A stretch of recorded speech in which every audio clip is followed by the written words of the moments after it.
प्रयागराज में महाकुंभ का समापन हो चुका है। 45 दिन तक चला महाकुंभ अब यादगार बन चुका है। श्रद्धालुओं के लिए भी और इतनी सुविधाएं जुटाने वाली सरकार के लिए भी इस महाकुंभ में आने वाले लोगों ने व्यवस्थाओं को लेकर खूब प्रशंसा की, तो कुछ लोगों ने हमेशा की तरह कमियां गिनाई। यहां तक कि गंगा के पानी पर भी कुछ लोगों ने बहुत सवाल उठाए, लेकिन जो सच था वो सामने आ ही क्या। सच में ये महाकुंभ कई मायनों में दिव्य, भव्य और नव्य रहा। क्या कुछ रहा पूरे इस कुंभ का सफर, देखिए रिपोर्ट में।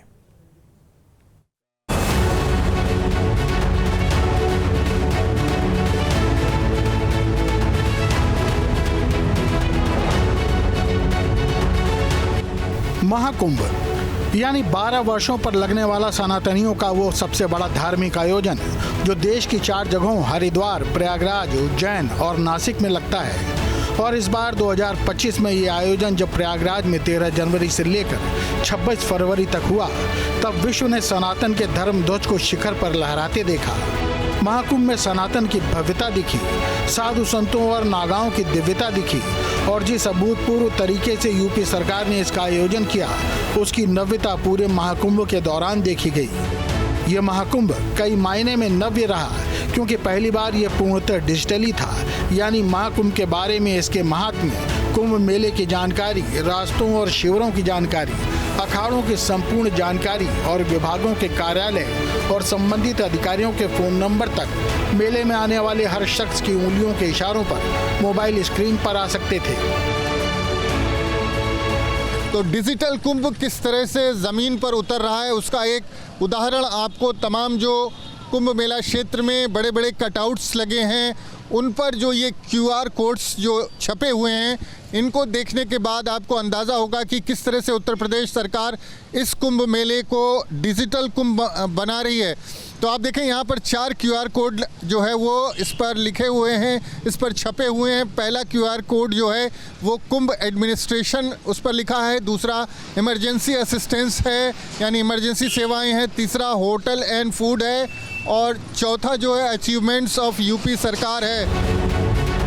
इस महाकुंभ में रिकॉर्ड 66 करोड़ से अधिक श्रद्धालु शामिल हुए, जिसमें विदेशियों की संख्या भी 50 लाख से अधिक रही। विदेशों में भी सनातन को लेकर इतनी उत्सुकता और आकर्षण दिखा कि कई विदेशियों ने कुंभ के दौरान कई अखाड़ों में सनातन की दीक्षा ले ली। हमारे साथ नोएल हैं जो कि स्विट्जरलैंड से हैं, उन्होंने भी आज जो है वो सनातन धर्म में दीक्षा ली है। तो हम नोएल से बात करते हैं। Noel, what's your experience about Diksha? Guru Diksha, I have no words for this experience. It feels like, for me, melting with my soul, being so in love with my soul, my God within me, and my Mataji bring me there. इस महाकुंभ में दुनिया ने अद्भुत तस्वीर देखी, जहां देश विदेश की बड़ी हस्तियां, फिल्मी सितारे आध्यात्म की इस नगरी में खींचे चले आए। एप्पल के संस्थापक स्टीव जॉब्स की पत्नी लॉरेन पावेल जॉब्स ने कमला बनकर सनातन की दीक्षा ली। 74 देशों के राजदूत और उच्चायुक्तों ने भी महाकुंभ में उपस्थिति दर्ज कराई। विदेश से आए दूसरे धर्मावलंबियों ने भी सनातन और महाकुंभ की मुक्त कंठ से प्रशंसा की। Fantastic for us. We came from long way to be here with the people. We know it's the biggest human concentrate of the history. It for us is very important, very emotional. People singing, the people here around us singing, smile. This is an amazing experience for sure, unforgettable for us. We came from far away from here, and we are very excited to show to our people, our country, the whole Kumbh Mela, and that's it. यह पूरी दुनिया के लिए अविस्मरणीय घटना थी, जब प्रयागराज में संगम की रेती पर 66 करोड़ से अधिक लोग आस्था की डुबकी लगाने आ जुटे। आज तक के इतिहास में सबसे बड़ा जुटान रहा। और ये संख्या करीब 110 करोड़ सनातनियों की आधी से अधिक रही है। आंकड़ों के लिहाज से ये संख्या उत्तर प्रदेश की करीब 25 करोड़ आबादी के दोगुने से ज़्यादा थी और भारत और चीन के अलावा दुनिया के किसी भी देश की आबादी से ज़्यादा लोग यहाँ पहुँचे। यूरोप की कुल आबादी 45 करोड़ के करीब है, यानी यूरोप की जनसंख्या से भी अधिक लोग संगम तट के किनारे आ जुटे थे। अगर इस आयोजन की तुलना विदेश में होने वाले आयोजनों से करें तो जर्मनी में होने वाले अक्टूबर फेस्ट में 72 लाख पर्यटक आते हैं, तो ब्राज़ील में होने वाले रियो कार्निवाल में भी लगभग 70 लाख पर्यटक आते हैं। मुस्लिमों के धार्मिक स्थल मक्का में करीब 25 लाख श्रद्धालु एक साथ जुटते हैं। महाकुंभ के दौरान पवित्र स्नान पर्वों में रिकॉर्ड लोग संगम पहुंचे थे और स्नान कर पुण्य कमाया था। मकर संक्रांति के मौके पर 3.5 करोड़ से अधिक श्रद्धालुओं ने आस्था की डुबकी लगाई थी, तो मौनी अमावस्या पर यह आंकड़ा 8 करोड़ के पार पहुंच गया था। बसंत पंचमी पर 2.57 लाख श्रद्धालुओं ने त्रिवेणी में स्नान किया था, तो माघ पूर्णिमा पर 2 करोड़ से अधिक श्रद्धालु संगम तट पर पहुंचे थे और आखिरी स्नान महाशिवरात्रि पर 1.53 लाख श्रद्धालुओं ने पवित्र नदियों में स्नान कर महाकुंभ 225 से विदा ली थी। क्या कोई सोच सकता है कि जहां यूरोप की कुल आबादी से भी अधिक लोग जुटे हों, उन्हें भोजन कैसे उपलब्ध कराया गया होगा? लेकिन हमारे यहाँ भामाशाहों की कमी भी नहीं है। तमाम अखाड़ों और संस्थाओं की तरफ से दोनों समय भंडारों का आयोजन किया जाता रहा और लाखों लाख लोगों को ताज़ा स्वादिष्ट भोजन उपलब्ध कराया जाता था। मेले की हर सड़क पर कहीं न कहीं रोज भंडारा होता देखा जाता था। यह भी कीर्तिमान ही है। प्रयागराज में देश दुनिया का सबसे बड़ा धार्मिक मेला लगा हुआ है और इस मेले में तमाम तरह के भंडारे जो है वो चल रहे हैं। हर भंडारा अपने आप में एक खास संदेश दे रहा है और खास अहमियत भी रखता है।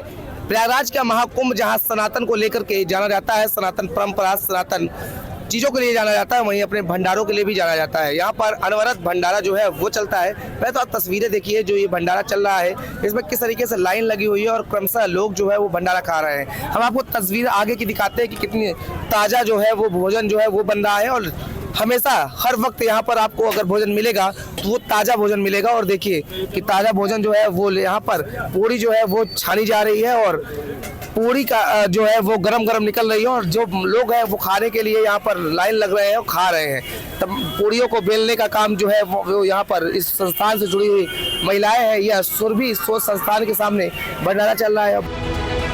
लेकिन महाकुंभ 2025 को विशेष बनाया यहाँ उपलब्ध सुविधाओं के जाल ने, जिसके लिए राज्य सरकार ने कोई कोर कसर नहीं छोड़ी थी और जिसमें केंद्र सरकार भी भरपूर सहायता दे रही थी। इस महाकुंभ में सिर्फ श्रद्धालुओं के आने का रिकॉर्ड ही नहीं बना, बल्कि व्यवस्थाओं को लेकर भी रिकॉर्ड बने, जिसमें 3 रिकॉर्ड तो Guinness book of world record में दर्ज हुए। गंगा नदी की सफाई में 329 कर्मचारियों के जुटने का रिकॉर्ड बना, तो कुंभ में 19,000 सफाई कर्मियों ने झाड़ू लगाई, उसका रिकॉर्ड बना। साथ ही 10,102 लोगों के हैंड प्रिंटिंग का भी रिकॉर्ड दर्ज कराया गया। लेकिन महाकुंभ की उपलब्धियां यहीं तक सीमित नहीं हैं। अब आपको ग्राफिक्स के जरिए दिखाते हैं कि इस बार महाकुंभ 4,000 हेक्टेयर में 25 सेक्टरों में बसाया गया, जिसमें 1850 हेक्टेयर में वाहनों के लिए पार्किंग व्यवस्था की गई, 1.5 लाख शौचालयों का निर्माण किया गया, तो 1,60,000 टेंट लगाए गए। सड़कों पर 67,000 LED लाइट्स लगाई गई, 2,000 सोलर हाइब्रिड स्ट्रीट लाइट्स लगाई गई, 1,249 किलोमीटर लंबी पेयजल पाइपलाइन बिछाई गई, 85 नलकूपों की स्थापना की गई, 200 वाटर ATM लगाए गए, स्नानार्थियों के नहाने के लिए 9 पक्के घाटों की स्थापना की गई, 12 किलोमीटर में अस्थायी घाट बनाए गए, नदी पार जाने के लिए 30 पांटून पुलों का निर्माण किया गया, यात्रियों की आवाजाही के लिए 7,000 बसों का बेड़ा लगा रहा, मेले के पास तक लाने के लिए 550 शटल बसें दौड़ती रहीं, 14 नए फ्लाईओवर और अंडरपास बनाए गए, 30,000 स्पेशल समेत 13,000 रेलगाड़ियां चलाई गईं। इस महाकुंभ में जिस हिसाब से श्रद्धालु आए थे, उस हिसाब से उनकी स्वास्थ्य सेवाओं का भी ख्याल रखा गया। मेले और प्रयागराज के सरकारी और प्राइवेट अस्पतालों में 6,000 बेड की व्यवस्था की गई थी। मेला क्षेत्र में ही 43 अस्पताल बनाए गए थे, जिनमें से 381 चिकित्सकों की तैनाती थी। केंद्रीय अस्पताल भी बनाया गया था, जहां कई शिशुओं ने कुंभ मेले के दौरान जन्म लिया। स्वच्छता के लिहाज से भी ये महाकुंभ यादगार रहा, जिसमें 850 समूहों में कुल 10,200 स्वच्छता कर्मियों ने कुंभ में सफाई का काम किया। गंगा की सफाई के लिए 1,800 गंगा दूतों की तैनाती रही। कुंभ क्षेत्र में 25,000 लाइनर बैग युक्त डस्टबिन रखे गए थे और 300 से अधिक सक्शन गाड़ियां सड़कों का कूड़ा उठा रही थी। जाहिर है 4000 हेक्टेयर में फैले मेला क्षेत्र में आने वाले 66 करोड़ श्रद्धालुओं की सुरक्षा का जिम्मा भी कम नहीं था, जिसके लिए 37,000 पुलिसकर्मियों और 14,000 होमगार्ड्स की तैनाती की गई थी। 2,750 AI बेस्ड CCTV कैमरों से निगरानी की जा रही थी। 80 VMD स्क्रीन लगाई गई थी। 3 जल पुलिस स्टेशन के साथ 18 कंट्रोल रूम बनाए गए थे। आग बुझाने के लिए मेला क्षेत्र में 50 fire station, 20 fire post, 50 watch tower और 4300 फायर हाइड्रेंट लगाए गए थे। महाकुंभ का आयोजन जितना विराट रहा, उसका प्रभाव उससे भी अधिक विराट दिखा। इससे पहले तक जो भी कुंभ आयोजित होते थे उसमें बुजुर्गों और प्रौढ़ लोगों की संख्या ज्यादा होती थी, जो धर्मपरायण होते थे। लेकिन महाकुंभ 2025 इस लिहाज से एकदम अलग था, जिसने युवाओं को जागृत किया। तभी तो इस महाकुंभ में 25 से 50 वर्ष के लोगों की अभूतपूर्व उपस्थिति दर्ज हुई। जो लोग नौजवान थे, नई शादीशुदा थे या नौकरी पेशा थे, वो भी कुंभ में शामिल हुए, जिनमें लाखों की संख्या में doctor, engineer, chartered accountant, teacher, professor, खिलाड़ी, वैज्ञानिक, अभिनेता, व्यापारी और स्टूडेंट शामिल थे, जिन्हें महाकुंभ में शामिल होकर सनातन के गर्व का एहसास हुआ और अपनी संस्कृति और धार्मिक पहचान को लेकर उनकी झिझक भी दूर हुई। इन लोगों ने न सिर्फ पवित्र त्रिवेणी में स्नान किया, बल्कि कुंभ की हर रोचक तस्वीरों को अपने कैमरे में कैद किया, बल्कि उसे सोशल साइट्स पर भी पूरे गर्व के साथ साझा किया। इस तरह से सनातन विरोध के नकली नैरेटिव का प्रतिकार, जो कुछ वर्ष पहले शुरू हुआ था, उसकी परिणति महाकुंभ में दिखाई दी।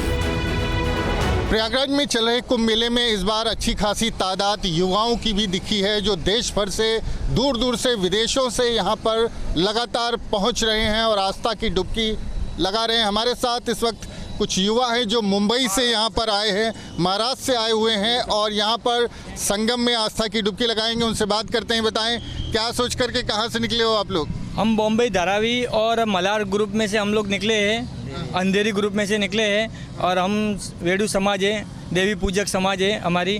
हम बड़ी आस्था से यहाँ आए हैं डुबकी खाने के लिए और हमारा बहुत बड़ा ग्रुप है और आ रहे हैं और भी आ रहे हैं हमारे साथ, लेकिन ट्रैफिक में फंसे हुए। युवाओं का बड़ा क्रेज है इस बार, दिखाई दे रहा है। तमाम युवा यहाँ पर पहुँच रहे हैं। जैसे अभी मोदी और योगी जी सबको अभी सिखा रहे, कंधा मिला के सबको अभी चलने का, अपना सब हिंदू जात को अपन दिखाने का है कि अपन है और अपन मतलब दिखाने का है जात। और हम लोग ये वेडू समाज है हमारी और हमारा गुजरात में रहते हैं हम लोग, पालनपुर, डिस्सा, सब हमारे उधर हमारी जात और लाखों करोड़ों जन हमारी जात वाले आए यहाँ। आप लोग क्या काम करते हैं? सर हम हमारे बिजनेस है छोटा बड़ा, तो हम बिजनेस सब छोड़ के आए हम लोग। पर हमारा खाली एक ही कहना है, बटेगे तो कटेगे, हिंदू हो जागो, अभी नहीं जागोगे कभी जागोगे। इस महाकुंभ को डिजिटल महाकुंभ बनाने में कोई कसर नहीं छोड़ी गई।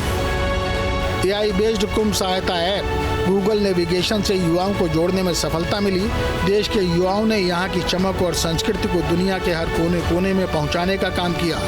कुंभ सहायक चैटबोट, QR कोड आधारित जानकारियाँ, शौचालय की सफाई के लिए QR कोड आधारित व्यवस्था, महाकुंभ और यहाँ होने वाले कार्यक्रमों की जानकारी, रेलवे टिकट, फ्लाइट्स और कैंप की बुकिंग और रोड नेटवर्क की जानकारी युवाओं की उंगलियों पर हाजिर रही। समता और समरसता की दृष्टि से भी ये महाकुंभ खास रहा। महाकुंभ के इतिहास में ये पहली बार हुआ कि दीक्षा लेने वाले नागा साधुओं में 20% दलित और आदिवासी समुदाय से थे। पहली बार 250 महिला नागा साधु बनी और पहली बार महाकुंभ में किन्नर अखाड़ा शामिल हुआ। महाकुंभ में 10 लाख कल्पवासी बिना भेदभाव के 45 दिनों तक संगम तट पर एक साथ रहे और स्नान का लाभ लिया। महाकुंभ 2025 से स्थापित हुआ कि धर्म को विज्ञान के सत्यापन की आवश्यकता नहीं है। इसरो के पूर्व चेयरमैन एस सोमनाथन ने परिवार संग संगम में डुबकी लगाई तो गंगा के पानी पर कोई सवाल नहीं खड़ा किया। महाकुंभ में कई वैज्ञानिक और माइक्रोबायोलॉजिस्ट भी पहुंचे, जिनके प्रयोगों ने पानी की अशुद्धता के दावों की पोल खोल दी। माइक्रोबायोलॉजिस्ट ने बता दिया कि गंगा का जल न केवल स्नान करने योग्य है, बल्कि अल्कलाइन वाटर की तरह शुद्ध है। देखिए, मेरा सिर्फ इतना कहना है जो मैं अपने साइंटिफिक एनालिसिस से बता रहा हूं कि वहां पर बहुत सारे सोर्सेस से बैक्टीरियल जो है कंटामिनेशन हो रहा है, इसमें कोई दो राय नहीं है। चाहे वो सीवर लाइन आकर के मिल रही है, गिर रही है उसके अंदर, चाहे लोगों का मलमूत्र उसमें आ रहा है, बट नेचुरल है। जहां पर जितना इंसान होंगे, हर इंसान एक प्रदूषक है उसमें जा रहा है। लेकिन मेरा जो कहना है वो ये है कि ये गंगा नदी की जो बैक्टीरियोफेज की जो एक्टिविटी है खुद को शुद्ध कर लेने की, वो इतनी ताकतवर है कि आपके 50 करोड़ लोगों को अपने गले लगाने के बाद भी आज भी वो शुद्ध है। और आपने पानी में अभी देखा है उसके अंदर बैक्टीरियों की क्या हालत है, उसकी पीएच वैल्यू मेंटेन है अल्कलाइन। महाकुंभ के ऊपर शक करने वालों ने यहां पहुंचने वाले श्रद्धालुओं के आंकड़ों पर भी सवाल उठाए थे। आपको बता दें कि मेला प्रशासन ने गिनती के लिए 774 सीसीटीवी कैमरे मेले में 200 जगहों पर लगाए थे। प्रयागराज शहर के अंदर 268 स्थानों पर 1107 कैमरे और 100 पार्किंग स्थलों पर 720 कैमरे लगाए गए थे। एआई तकनीक के जरिए क्राउड डेंसिटी एल्गोरिदम से गिनती की गई थी। पर्सन एट्रीब्यूट कैमरों के साथ मोबाइल ऐप के जीपीएस लोकेशन से भी गिनती में सहायता मिली।